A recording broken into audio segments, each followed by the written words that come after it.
मीठ बोली मोर हृदय समाए, तोर मीठ बोली मोर हृदय समाए, कैसे कहूँ तोर पीड़ा सताए।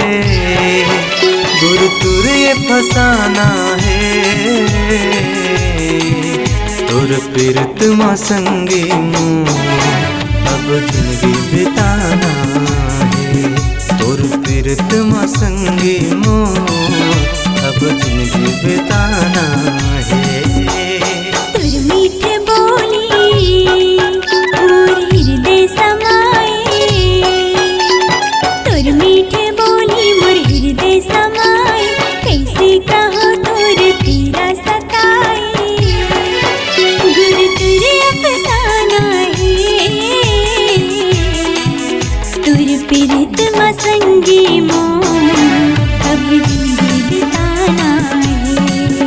तोर पीरत मसंगी अब जिंदगी